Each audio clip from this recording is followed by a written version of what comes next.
The Little Match Girl, a story by Hans Christian Andersen.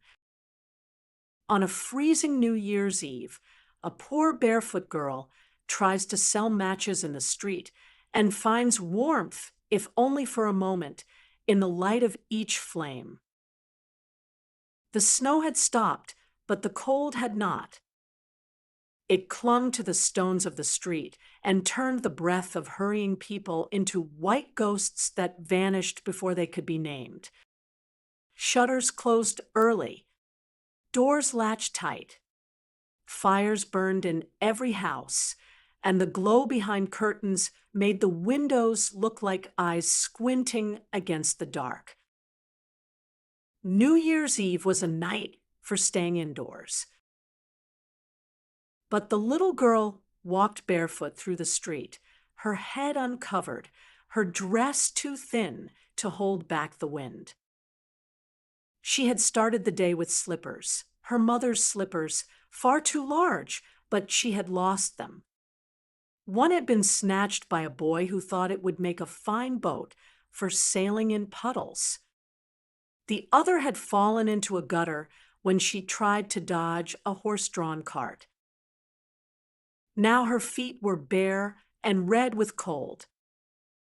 In her apron she carried matches, bundles of them, tied with string. She had not sold a single one. Matches. Matches, please. People passed without looking.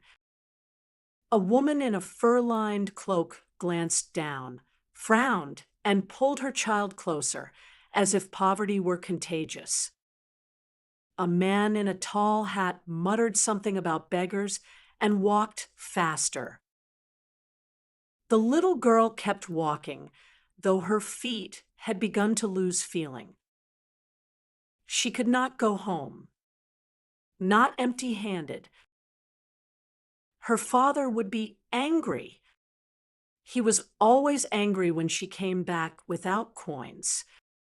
His hands were heavy, and his voice was sharp, and the apartment they lived in, 2 cold rooms above a tailor's shop, felt smaller when he was drunk, which was often. So she walked until the street lamps were lit, until the church bells rang the hour, until even the beggars found corners to huddle in. At last, shivering so hard her teeth clattered, she slipped into the narrow space between 2 buildings and sank down against the wall. The snow on the ground soaked through her dress. She pulled her knees to her chest and wrapped her thin arms around them. I could light one match, she thought. Just one, to warm my fingers. She knew she shouldn't. Each match was money. Each match was a chance. But the cold was so fierce, and her hands were so numb that she could barely feel the matchbox in her pocket. She took out a single match and struck it against the wall. It flared bright and warm.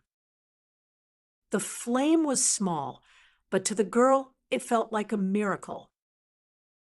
She cupped her hands around it and watched the light dance. And then something changed. The alley seemed to widen. The cold seemed to soften.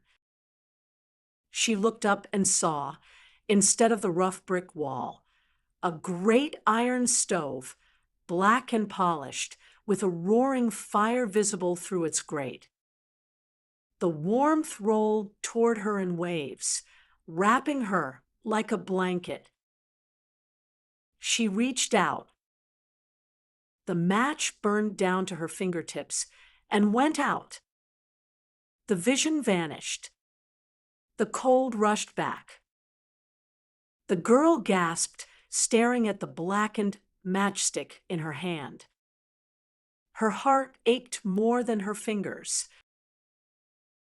She struck another match. This time the light revealed something even more wonderful, a table laid for a feast. A white cloth, silver dishes, and in the center, a roasted goose, golden and steaming, with stuffing spilling from its sides. The smell was so real she could taste it. The goose seemed to smile at her. She smiled back, tears welling in her eyes. The match went out. The goose disappeared. The little girl sat in the dark, clutching the matchbox. She struck a third match. Now she saw a Christmas tree, tall and glorious, its branches heavy with candles and glass ornaments that caught the light and scattered it like stars. Tinsel hung in silver loops. At the top, an angel spread her wings. The girl stood, as if the vision had given her strength. She reached toward the tree. The match flickered and died. She lit another, and another, and another. Each match brought a new vision, a warm room filled with laughter, a kind face bending close to hers, hands that did not strike but held. She saw safety. She saw love. She saw, far above the city's roofs, a sudden shooting star, the very sign her grandmother had once said meant someone was on their way to heaven. And then, in the flame of the next match, she saw her. Her grandmother, the only person who had ever been gentle, the only person who had ever called her sweet girl and meant it. Her grandmother had died the winter before, and the girl had cried until her throat was raw. Now she stood in the alley, glowing softly as if made of moonlight. Grandmother. Her grandmother smiled. Take me with you. The girl whispered. Please. Don't leave me again. The match was burning low. Panicked, the girl lit the entire bundle, every match she had left, so the vision would not fade. The alley exploded into light. Her grandmother stepped forward, arms wide, and the little girl ran to her.